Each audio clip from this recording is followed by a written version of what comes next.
దేవునికి మహిమ కలుగును గాక. ప్రియమైనటువంటి సహోదరులారా, రండి దేవుని వాక్యం మనం ధ్యానం చేసుకుందాం. 2వ రాజుల గ్రంథం 3వ అధ్యాయము గత 3 దినాల నుంచి ధ్యానం చేస్తూనే ఉన్నాం. ఇశ్రాయేలు రాజు అహాబు కుమారుడనే యెహోరాము మీద మోయాబు రాజు అయినటువంటి మేష తండ్రి గారు అయినటువంటి అహాబు మరణమైన తర్వాత ఇశ్రాయేల్ రాజు మీద తిరుగుబాటు చేసినప్పుడు ఇశ్రాయేల్ రాజు షోమ్రోను నుండి బయలుదేరి యూదా దేశానికి వెళ్ళి అక్కడ యెహోషాపాతు పరిపాలన చేస్తున్నాడు. ఆయనతో అంటున్నాడు, నువ్వు నాతో వచ్చి నా శత్రువు మీద నాతో నువ్వు కలిసి రావాలంటే ఆయన అంటున్నాడు కదా, నేను ఒక్కనే కాదు, ఎదోము రాజు కూడా ఉన్నాడు కదా, మన సోదరుడే కదా, ఎదోము రాజు కూడా తీసుకుని వెళ్దాం అన్నాడు. సరే ముగ్గురు అది ఏ మార్గం కూడా వెళ్దాము అన్నప్పుడు ఎదోము మార్గము గుండా వెళ్ళదము.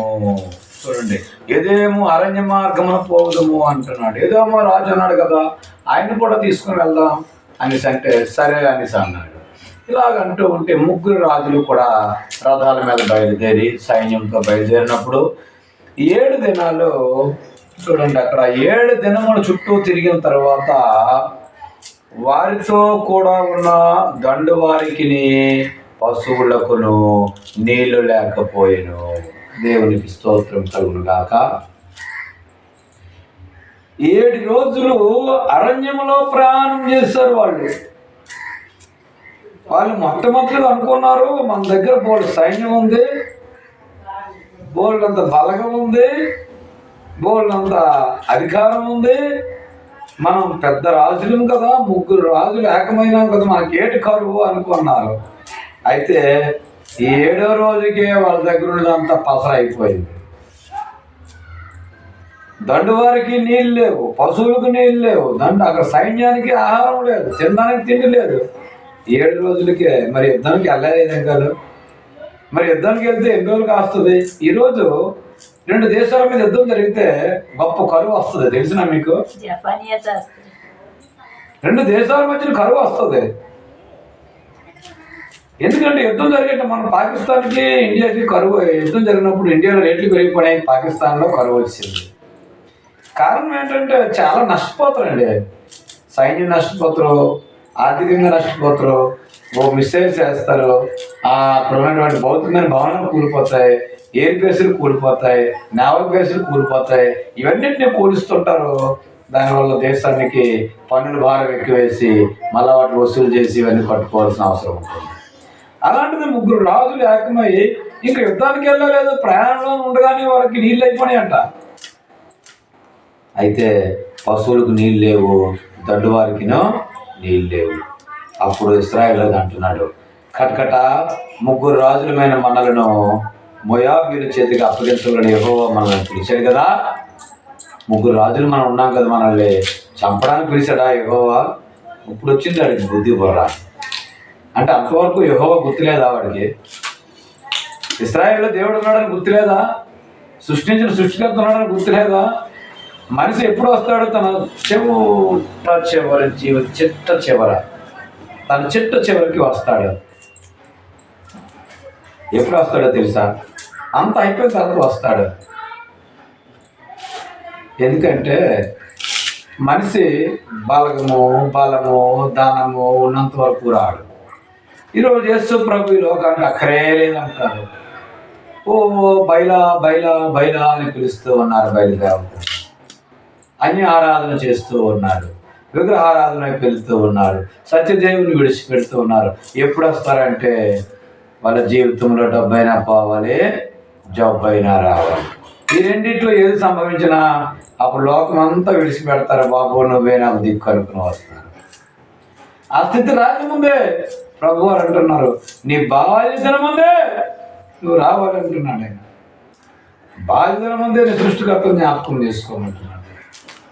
కాబట్టి ఇక్కడ ముగ్గురు రాజులు అనుకుంటున్నారు, ఇశ్రాయేలు అంటున్నారు, మనల్ని చంపడానికి గల శత్రువుల చేతికి మనల్ని అప్పగించడానికి యెహోవా మనల్ని పిలిచాడు కదా. అప్పుడు గుర్తొచ్చాడు, అప్పుడు యెహోషాపాతు అంటున్నాడు, యెహోవా ద్వారా అతని ద్వారా మనము యెహోవా విచారణ చేయుటకు యెహోవా ప్రవక్తలలో ఒక్కడైనా ఎదుట లేడా అని అడిగాడు. అయితే యెహోషాపాతు ఎదోము రాజు అడగలేదు, ఇశ్రాయేలు రాజు తెలియలేదు. అయినప్పటికీ కూడా యెహోషాపాతు మధ్యలో ఉన్నాడు కాబట్టి అంటూ ఉన్నాడు, అయ్యా రాజుగారు, యెహోవా యొద్ద దేవుని యొద్ద విచారణ చేసేవాడు ఉన్నాడా? దేవుని ప్రవక్తలలో ఒక్కడైనా ఉన్నాడా? యెహోవా ప్రవక్తలలో ఒక్కడైనా ఉన్నాడా ఇక్కడ అంటే అతను అంటూ ఉన్నాడు కదా, ఇశ్రాయేలు రాజు అంటున్నాడు, సేవకులలో ఒకడు అంటున్నాడు, ఏలియా చేతుల మీద ఇశ్రాయేలు రాజు సేవకులలో ఒకడు ఏలియా చేతుల మీద నీళ్లు పోయొచ్చు వచ్చిన షాపాతు కుమారుడని ఎలీషా ఇక్కడ ఉన్నాడని చెప్పగా, అవునయ్యా ఉన్నాడు, ఎలీషా గారు ఉన్నారు. ఏలియా చేతుల మీద నీళ్లు పోసినటువంటి వ్యక్తి. అదొక సబ్జెక్ట్. అదంతా కూడా ఏలియా చేతుల మీద అంటే ఆయనకు పరిచయం చేసినటువంటి వ్యక్తి, సంఘానికి పరిచయం చేసిన వ్యక్తి, దేవుని దాసులకు పరిచయం చేసిన వ్యక్తి. ఈ వ్యక్తి అంటూ ఉన్నాడు కదా, ఇదిగో యెహోషాపాతు అనేటువంటి ఒక ప్రవక్త ఉన్నాడయ్యా, ఏలియా చేతుల మీద నీళ్లు పోయిచు వచ్చిన షాపాతు కుమారుడైన ఎలీషా. కాబట్టి ప్రియమైనటువంటి సహోదరులారా, అప్పుడు ఎలీషా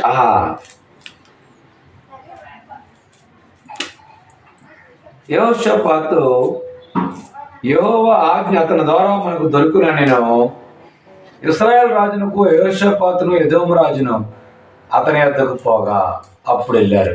అంతవరకు ముగ్గురు రాజులు వెళ్ళలేదు. ఎవరు ప్రేరేపించారంటే యెహోషాపాతు ప్రేరేపించాడు యోధారాజు. ఎందుకంటే కొద్దో గొప్ప భయం ఉన్నాడు, కొద్దో గొప్ప భక్తి ఉన్నటువంటి వ్యక్తి. ఈ వ్యక్తి అడిగినప్పుడు ఆయన అంటూ ఉన్నాడు కదా, మనము ఈయన దగ్గరికి వెళ్దాం పదండి. అక్కడికి వెళ్తే ఒక ఆలోచన వస్తుంది. చూడండి, సౌలు తన గాడిదలు ఎత్తుక్కుంటూ వెళ్ళేటప్పుడు ఒక పలానా చోటకి రామాలో సమూయేలు గారు ఉన్నారని ప్రవక్త ఉన్నాడని తెలిసినప్పుడు ఆయన అంటూ ఉన్నాడు ఒక సేవకులు, అయ్యా ఇక్కడ ఒక ప్రవక్త ఉన్నాడు, ఆయన దగ్గరికి వెళ్తే మనకి ఏదైనా ఆలోచన వస్తుంది అంటాడు. గాడిదలు ఎక్కడ దొరుకుతాయి మనకు చెప్తాడు. ఎందుకంటే పూర్వ దినాల్లో ప్రవక్తలను పడిన వాళ్ళు ఉన్నారు, దేవుని దాసులు ఉన్నారు, దేవుడు వాళ్ళతో ముఖాముఖిగా మాట్లాడిన వాళ్ళు ఉన్నారు. మరి నాడు ఉన్నటువంటి ప్రవక్తలు నేడు కూడా లేరా? మరి ఎన్నాళ్ళు నువ్వు భక్తి చేస్తున్నావు ఇలాగా? ఎన్నాళ్ళు నువ్వు రెండు తలంపుల మధ్య జీవిస్తూ ఉన్నావు? ఎన్నాళ్ళు నువ్వు ఇంకా అలా ఉండాలనుకుంటున్నావు? టైంపాస్ పాస్టర్వే, టైంపాస్ సేవకుడువే, టైంపాస్ విశ్వాసవే, టైంపాస్ సువార్థికుడివే? అంటే నువ్వు టైంపాస్ చేసుకొని కాలం వెళ్ళబుచ్చుకోవడం చూస్తున్నావా? ఒక ఎలీషా లాంటి మంట లేదా? ఏలియా లాంటి మంట లేదా? Haven't you fire like Elisha ఏలియా? ఏం ఫైర్ లేదా నీలో? మంట లేదా? తమాషాలు చేయొద్దు. ఎందుకంటే దేవుని అగ్ని నీ మీదకి రాబోతుంది. తర్వాత ఆయన తీర్పు నీ మీదకి రాబోతుంది. నీవు సత్యం తెలిసి ప్రకటించకపోతే, సత్యం తెలిసి సత్యం పక్కన నువ్వు నిలబడకపోతే, సత్యాన్ని ఉండుతున్నట్టుగా ప్రకటించకపోతే రెండింతల తీర్పు నీ మీదకి వస్తుంది. తెలిసినా నీకు? అందుకే ఆయన అంటూ ఉన్నాడు కదా, ఇదిగో ఎలీషా ఉన్నాడాయా ఇక్కడ అంటే, అయితే ఆయన దగ్గరికి వెళ్దాం పదండి, ఆయన దగ్గరికి వెళ్తే ఏదైనా ఆలోచన వస్తుంది అని అన్నప్పుడు ఎలీషా ఇశ్రాయేలు రాజును ఆయన ఎద్దుకు వెళ్ళినప్పుడు చూచి, నాతో నీకు నిమిత్తమేమి? నీ తల్లిదండ్రులు ఉంచుకొని ప్రవక్తల ఎద్దుకు పో. చూసావా? పాపం వచ్చిన తర్వాత, ఎందుకంటే ఆయన చాలా హింస పెట్టేశాడు, ప్రభువుని చాలా హింసించేశాడు. ఆయన దేవుడే తన ముఖాన్ని చాటు పెట్టేంత వరకు కూడా హింసించేశాడు. పూర్తిగా బయలుదేవతల దగ్గరికి వెళ్ళిపోయాడు. యెహోరాము వచ్చాడు, కానీ తన తల్లి యెజెబెలు, తన తండ్రి ఆహాబు తన తల్లి చెప్పినట్టుగానే ప్రవర్తించి లోకంలో మెప్పు కోసం ప్రవర్తించారు. లోక దేవతలను ఆరాధన చేశారు, వాళ్ళు బయలును ఆరాధన చేశారు. అందుకే అంటున్నాడు కదా, ఏ రాజా, నాతో నీకేం పని? నీ తల్లిదండ్రులు ఉంచుకున్న ప్రవక్తలు ఉన్నారు, దగ్గరికి వెళ్ళిపో, బయలు ప్రవక్తలు వెళ్ళిపో అంటే అప్పుడు అంటున్నాడు, అలాగనవద్దు, మోయాబీయుల చేతికి అప్పగించబడిన యెహోవా రాజుల మీద మా ముగ్గురిని పిలిచినని ఇశ్రాయేలు రాజు అతనితో అనినప్పుడు ఎలీషా ఇట్లనెను, ఎవరి సన్నిధిలో నేను నిలబడి ఉన్నాను, ఇశ్రాయేలు దేవుడైన ఆ యెహోవా జీవముతోడు యూదారాజుని యెహోషాపాతును నేను గౌరవము చేయని ఎడల నిన్ను చూచుటకైనా లక్ష్య పెట్టుటకైనా ఒప్పకపోదును. ఏమయ్యా, నువ్వు ఆ ఉత్సవం మాట్లాడుతున్నావు, నీ తల్లిదండ్రులు చేసిన పని ఏంటి? నువ్వు చేసిన పని ఏంటి? నువ్వు చేసిన భక్తి ఏంటి? నువ్వు చేసిన ఆరాధన ఎవరికి ఆరాధన చేస్తున్నావు? ఎవరిని ఆరాధించావు? నువ్వు తండ్రి అని యెహోవాను ఆరాధించలేదు కదా. అయినప్పటికీ నువ్వు అడుగుతున్నావే, మరణానికి అప్పగిస్తున్నాడు యెహోవానే. ఇదిగో మీ మధ్యలో యెహోషాపాతు ఉన్నాడు. యెహోషాపాతు నేను గౌరవించకపోతే, చూడండి, యెహోవా జీవముతోడు యూదారాజుని యెహోషాపాతు నేను గౌరవం చేయని అలా నిన్ను చూచటి అయినను లక్ష్య పెట్టుటకైనను ఒప్పకపోదును. ఆయన గౌరవించాలని చూశానయ్యా నేను. ఆయన మాట ఆయన ఇచ్చాడు మీతో పాటు.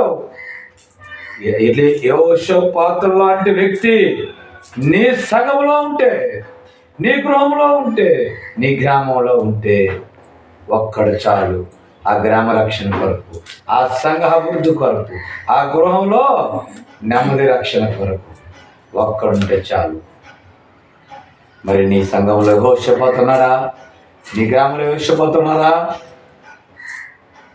నీ దేశంలో యెహోషాపాతు లాంటి వారు ఉన్నారా? చూడండి, మరి నువ్వు యెహోషాపాతుగా మారుతావా, లేకపోతే యెహోరాముగా మారుతావా? యెహోరాముగా ఉంటే ఆయన లక్ష్య పెట్టడు, నీ మాటలు వినడు. ఈరోజు నీ మాటలు నీకు జవాబు రాలేదంటే నువ్వు ఎలాగున్నావో చూసుకో, నీ స్థితి ఏంటో ఆలోచించు. ఆహాబు వలె నువ్వు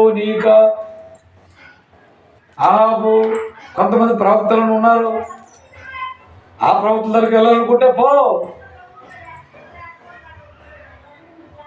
యెహోవా జీవముతోడు నేను ఆయనని గౌరవించకపోతే నీ మాటని లక్ష్య పెట్టకపోదును అన్నాడు. ఈరోజు ఎవరిని బట్టి దేవుడు నిన్ను ఆశీర్దిస్తున్నాడో తెలుసా? ఎవరిని బట్టి సంఘం నిలబడిందో తెలుసా? ఎవరిని బట్టి గ్రామం నిలబడిందో తెలుసా? ఎవరిని బట్టి, ఏ నామమును బట్టి, ఏ పేరుని బట్టి? నీ గ్రామంలో ఉన్న యెహోషాపాతు బట్టి, నీ గ్రామంలో ఉన్న సేవకులు బట్టి, నీ గ్రామంలో ఉన్న క్రైస్తవులు బట్టి. మరి నీ సంఘం ఎందుకు డెవలప్మెంట్ కాలేదు? నీ సంఘం ఎందుకు వృద్ధి కావట్లేదు? నీవెందుకు ఆశీర్వాదం పొందుకోవట్లేదు? యెహోషాపాతు నీలో లేడు, నీ సంఘంలో లేడు. మరి ఎప్పటికైనా సిద్ధపరచు. ఆయన ఉంటేనే ఆయన మాట వింటాడు. మన పరమ యెహోషాపాతు మన మధ్యలో ఉండాలి. పరమ యెహోషాపాతు యేసు ప్రభువు మన మధ్యలో ఉండాలి. ఆయన కోరినటువంటి వ్యక్తులు సంఘ పెద్దలుగా కొంతమంది ఉండాలి. సంఘ సేవకుడుగా ఆయన ఉండాలి, సేవకురాలుగా ఆమె ఉండాలి. సంఘ పెద్దలుగా యెహోషాపాతు లాంటి మనుషులుగా ఉండాలి. అటువంటి భయము భక్తి ఉండాలి, అటువంటి త్యాగపూర్తమైన మనస్సు ఉండాలి, అటువంటి ఆలోచన కలిగి ఉండాలి. నిరంతరం మండే ఆలోచన కలిగి ఉండాలి. నిరంతరం ప్రభుతో అంటుకట్టుబడే ఆలోచన కలిగి ఉండాలి. నిరంతరం వాక్యం చెప్పే ఆలోచన కలిగి ఉండాలి. Always you have to gospel, you have to help plus persons. నిస్సహాయ స్థితిలో ఉన్నటువంటి వారికి, హోమ్ నీడ్స్ వాళ్ళకి, నీడెడ్ పీపుల్కి నువ్వు వెళ్ళి సహకరించవలసిన వారిగా ఉండాలి. You have to cooperate and help plus person, homeless person, and give them and cooperate them and support them and gospel them and rise them. అలా లేపాలి నువ్వు. what you have any kind of possession, you have to sell and give the all the poverty of the people, the needed people, all like your portions and possessions. కాబట్టి నీకున్నదంతటినీ కూడా మీ పేదలకిమ్మని ఆ యొక్క అధికారిని అడిగినప్పుడు అతను మిక్కిలి ధనవంతుడు కనుక అతని మనసు ఒప్పుకోకపోయాను. ఈయనంటూ ఉన్నాడు కదా ప్రియమైన సహోదరులారా, ఈయనంటూ ఉన్నాడు కదా, ఇదిగో యెహోషాపాతును బట్టి నేను మిమ్మల్ని రక్షిస్తాను. అయితే ఒక వీణ పట్టుకొని రండి, వీణ వాయించండి, వాయిద్యంలోకి వచ్చి వాయించను యెహోవా హస్తము అతని మీదకి వచ్చి అతడు ఈ మాట ప్రకటించను. యెహోవా సెలవిచ్చినదేమనగా ఈ లోయలో చాలా గోతులు తవ్వించుడి. యెహోవా సెలవిచ్చినదేమనగా గాలి కానీ వర్షమే కానీ రాకపోయినను మీరును మీ మందలను మీ పశువులను త్రాగుటకు ఈ లోయ నీళ్లతో నిండును. దేవునికి మహిమ కలుగును గాక. ఎంత మంచి దేవుడు నాయన. ఎలీషా అంటున్నాడు ఇశ్రాయేల్ రాజుతో, ఏ ఇశ్రాయేల్ రాజా, ఇక్కడ లోయలు ఉన్నాయి, ఈ లోయల్లో గోతులు తవ్వండి, ఈ లోయలో గోతులు తవ్వండి.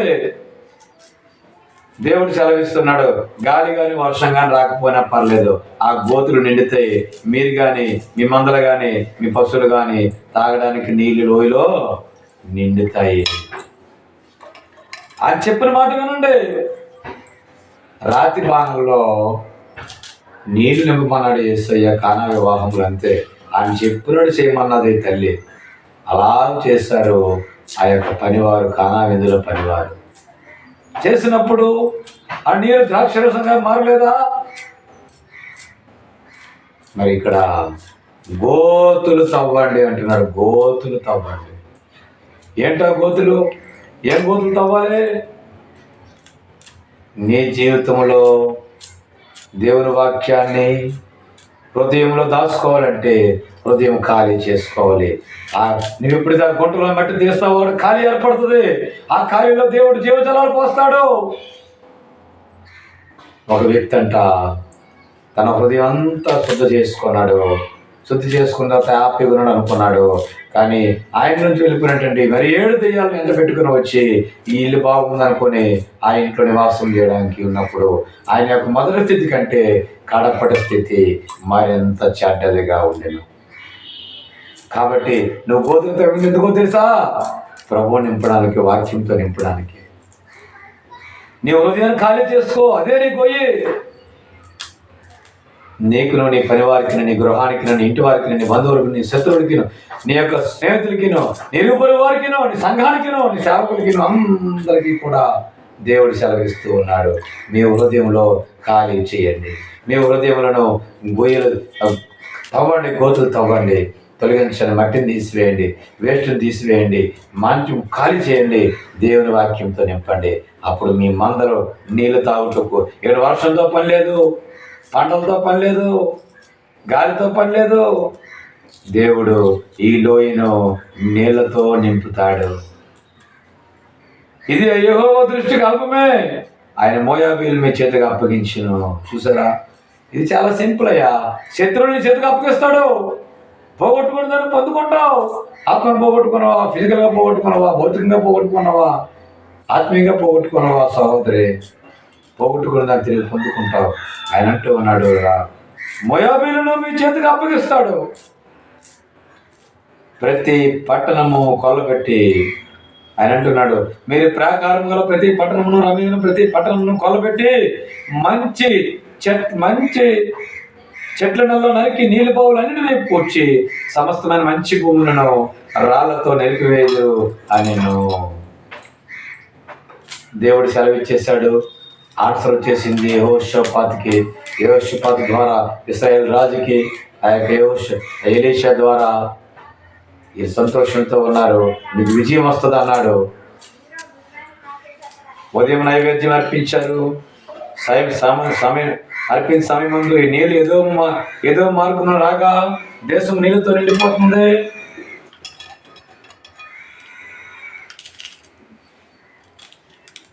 అయితే ఆ యొక్క గోతులలో నీళ్లుండి ఆ నీళ్లు ఆ గోతుల నిండా నిండిపోయి దేశమంతా కూడా నీళ్ళతో అలా వెళ్తూ ఉంటే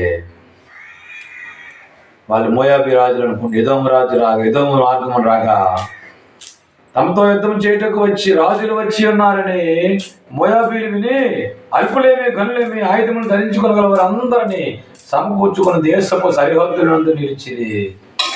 రెడీగా ఉన్నారు. దేశంలో ఉన్నటువంటి సైన్యము, దేశంలో ఉన్నటువంటి యవనస్తులు, దేశంలో ఉన్నటువంటి స్కిల్డ్ పర్సన్స్ అందరూ కూడా ఆ యొక్క బార్డర్లో నిలబడ్డారు ఆయుధాలు పట్టుకొని. అయితే ఉదయము అంటున్నాడు కదా, నైవేద్యం అర్పించే సమయంలో సూర్యుడు తల కాంతి ఎర్రగా కనబడుతుంది కదా. ఆ నీళ్ళ మీద పడినప్పుడు ఉదయం ముందు వారు లేచి నీళ్ల మీద ప్రవేశింపగా, సూర్యుడు నీళ్ళ మీద ప్రకాశింపగా అవతలి నీళ్లు మోయాబీలకు రక్తము వలె కనబడెను.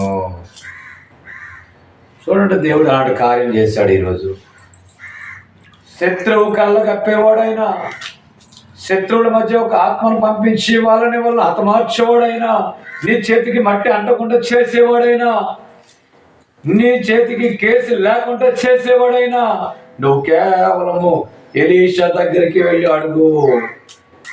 యెహోషాపాతుని బట్టి నిన్ను దీవిస్తాడు దేవుడు.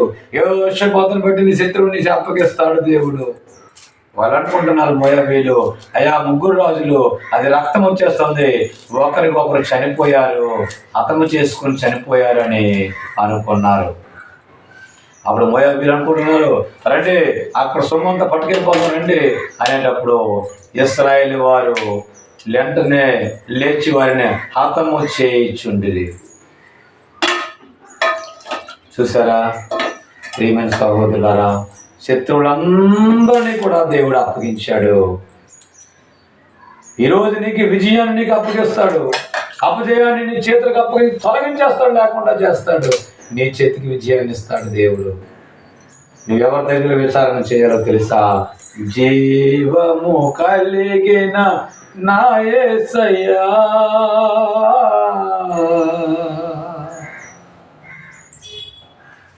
కాబట్టి ప్రియమైనటువంటి సహోదరులారా, యుద్ధం అవుతుంది, చాలామంది చనిపోతున్నారు మోయాబు రాజులు, మోయాబు సైన్యము. అయితే మోయాబు రాజు మేషా అనే రాజు యుద్ధం కఠినంగా జరగడం చూచి కత్తి దూయ 700 మందిని ఏర్పరచుకొని ఎదోము రాజు వద్దకు తీసుకొని పోటుకు ప్రయత్నించిన కానీ అది వారి వలన కాకపోయాను.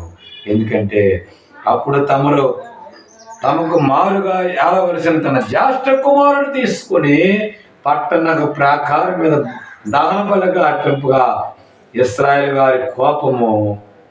వారి మీద కోపం బహుగా వచ్చిన కనుక వారు అతను విడిచి తమ దేశములకు మరలిపోయేది. చూసారండి, మోయాబు రాజు మేషారాజు ఎంత క్రూరుడో, చనిపోయారు సైన్యము. దేవుడే వాళ్ళ కంటిని మోసం చేపించాడు.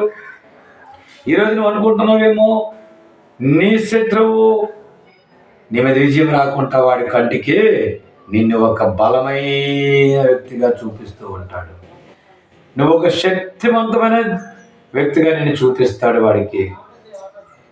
లోకములో ఉన్న వాడి కంటే నా యేసు బలవంతుడు, లోకములో ఉన్న వాడి కంటే నా యేసు శక్తిమంతుడు.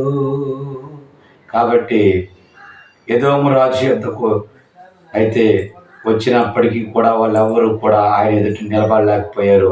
ఎప్పుడైతే నిలబడలేకపోయాడో ఆ యొక్క మోయాబు రాజు తన పెద్ద కుమారుని తీసుకుని అదే మోయాబు పట్టణం ప్రాకారం మీద ఆ చుట్టూ ప్రహరీ గోడ ఉంది, ఆ గోడ మీద ఆయన్ని 2 ముక్కలు చేశాడు. ఆ దేశానికి యొక్క దేవతకి. ఇలాగ చేస్తే ఇశ్రాయేలు ప్రజలు బహుగా కోపించుకున్నారు. ఇలాంటి రాజుతో యుద్ధం చేయడమా అని వదిలేసి వాళ్ళందరూ కూడా వెళ్ళిపోయారు. కనుక వారు అతనిని విడిచి తమ దేశమునకు మరలిపోయి. మరి దేవుడు ఎంత గొప్ప కార్యం చేశాడండి. యెహోషాపాతు ఈరోజు యెహోషాపాతు లాంటి వ్యక్తిగా నువ్వు మారాలి. ఎలీషా వ్యక్తి లాంటి సేవకుడుగానే ఉండాలి. యెహోషాపాతు లాంటి విశ్వాసిగానే ఉండాలి. నువ్వు ఎవరి దగ్గరికి వెళ్తావు? అవసరమైతే పంతుల దగ్గరికి వెళ్తావు, అవసరమైతే ఇంకెక్కడికో వెళ్తావు, ముహూర్తాలు చూస్తావు, శకునాలు చూస్తావు. కాబట్టి ప్రభువు క్షమించడు. అది ఒక అల్పమైన సంగతే, కానీ ప్రభువు క్షమించడు. కాబట్టి నువ్వు ప్రభువు పేరట నువ్వు అడిగితే నీకేమదంటే ఏమీ లేదు. నీకు ఉద్యోగం లేదా, నీకు ఉద్యోగం దయచేస్తాడు. బిడ్డలు లేరా, ప్రభు చెంతకు రా, నీకు బిడ్డను దయచేస్తాడు. నిస్సాస్థితిలో ఉన్నావా, నువ్వు సహాయస్థితిలోకి రా. కాబట్టి ప్రియమైనటువంటి సహోదరులారా, దేవుని వాక్యం సెలవిస్తుంది, నమ్ముడు నీ వలనైతే నమ్మిన వానికి సమస్తము సాధ్యమే, సమస్తము సాధ్యమే. కాబట్టి మనకు దేవుడు ఎన్నో మేలు చేయడం సిద్ధపడుతున్నాడు. కానీ ఎవరి దగ్గరికి వెళ్తావు, వాళ్ళ దగ్గరికే వెళ్ళాలి. బయలు దగ్గరికి వెళ్ళొద్దు సుమా. నువ్వు క్రైస్తవుడు అయ్యండి, దేవుని దాసుడు అయ్యండి, దీనదాసుడు అయ్యండి, శాపాన్ని కొని తెచ్చుకోవద్దు. ప్రార్థన చేద్దాం. యేసయ్యా నీకు వందనాలు, మాతో మాట్లాడండి. వాక్యమైన బిడ్డలందరినీ దీవించండి. నేటి యెహోషాపాతులాగా మమ్మల్ని కూడా ఉంచండి. యేసు ప్రభు లాంటి ప్రేమ మాకు అనుగ్రహించండి. సహాయమైన పిల్లలకు సహాయం దయచేసి మనసును దయచేయండి ప్రభు. నీ మయం కొరకు వాడుకున్నాను. క్రీస్తు నామములో చిన్న ప్రార్థన సమర్పించాలి వేడుకుంటున్నాం తండ్రి. ఆమేన్.